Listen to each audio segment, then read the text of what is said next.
It was about 1 p.m. that Wednesday when the cleaning lady arrived to tidy up the sanctuary before evening Bible study. She came in the afternoon, thought, no one was in the church. At least no one was supposed to be there.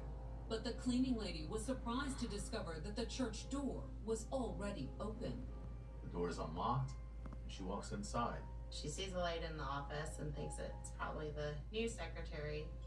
But then, when the cleaning lady popped into the office to say hello, she received the shock of her life. A sight she never expected to see inside a church. She sees what looks like, blood on the floor. And moving closer, she found the source of the blood. A woman sprawled behind the desk, bleeding from what appeared to be a gunshot wound. She's like, oh my God. Panicked, the woman grabbed the cordless phone off the pastor's desk, ran out into the parking lot, and frantically dialed 911. She believes someone's been killed in the church. Just who the victim was, the cleaning lady couldn't say. She hadn't seen the woman's face. In fact, she said she'd been too afraid to look. She thinks maybe the killer could still be in there. Township police were on the scene within minutes and found no sign of the killer. In fact, they discovered that the victim wasn't dead. Despite the fact that she had been shot in the head, the woman still had a faint pulse. Maybe there's a chance, that she could be saved. Then, as the paramedics rushed the victim out to the ambulance, they passed the cleaning lady in the parking lot. For the first time, she sees the face of the woman. She says, oh my God, that's my friend Rhonda. The victim was the church's temporary secretary and one of its newest members, 42-year-old Rhonda Smith. But the key to unraveling the mystery behind the shooting would be one of Trinity Evangelical Lutheran's oldest and most active members, 65-year-old Mary Jane Fonder.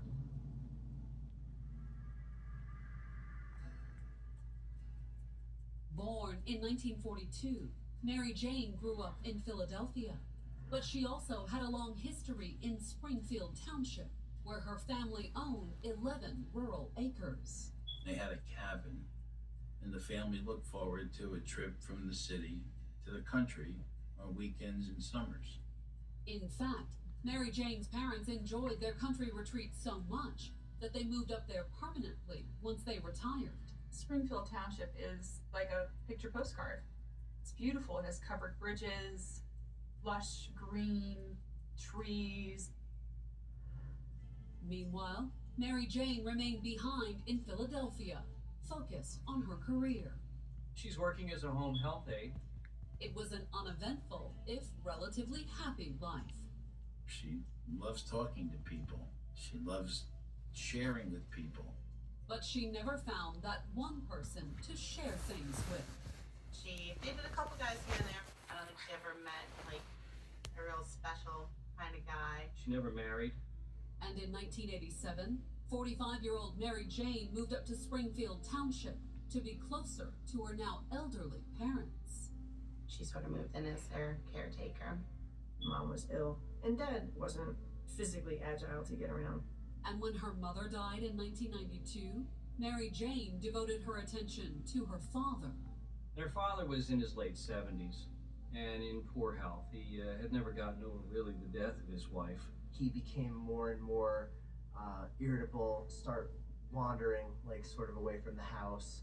And one morning in August of 1993, Mary Jane called 911 to report that he'd not only wandered off, he'd failed to come home.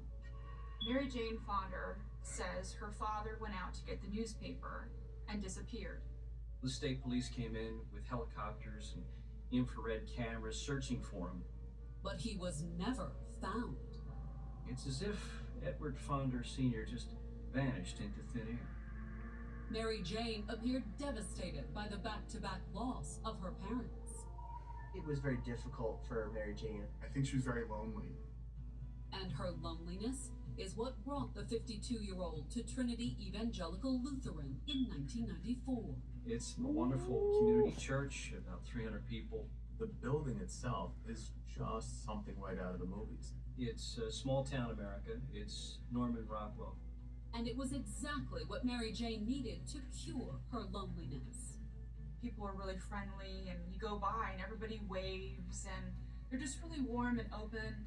And they were more than happy to welcome Mary Jane into their congregation, You meet her, and she's a very friendly, pleasant woman.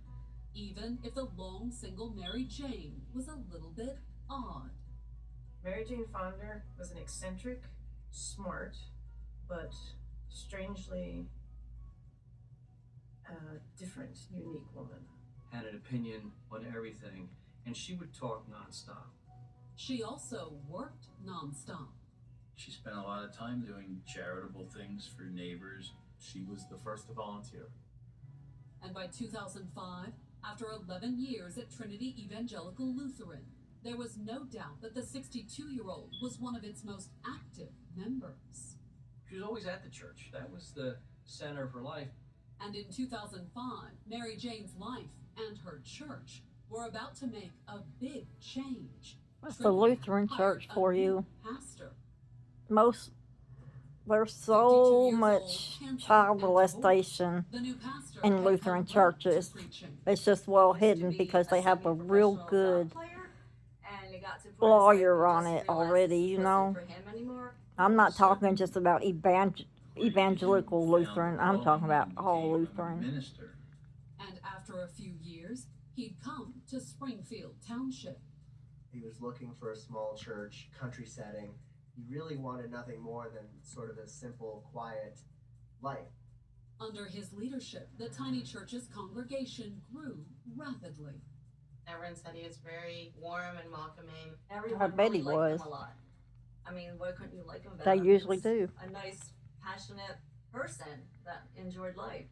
Mary Jane certainly seemed fond of the new pastor, She praised him. She thought the world of him. and she went out of her way to make sure the new pastor was comfortable, often dropping by the parsonage with home-cooked meals. It was almost like a mother-son relationship. However, Mary Jane had barely established her doting relationship with the pastor before another newcomer arrived on the scene, Rhonda Smith. Like Mary Jane, 40-year-old Rhonda had also been through some difficult times before she found her way to Trinity Evangelical Lutheran in 2006. She was studying to be a teacher, and then somehow she just snapped. She dropped out of college and spent some time in psychiatric care. Rhonda was diagnosed with bipolar disorder. And unable to hold a job or live on her own, Rhonda had moved to Springfield Township, where her parents lived. She was going through some life changes and she had to live with her mom and dad for a while. But Rhonda's struggle with mental illness didn't stop the congregation from embracing their newest member. The congregation was very kind to her, very accepting. They would invite her to their homes. They would invite her out to lunch. She just was very easy to talk to. And she was always upbeat and happy. And when the congregation found out Rhonda was struggling financially,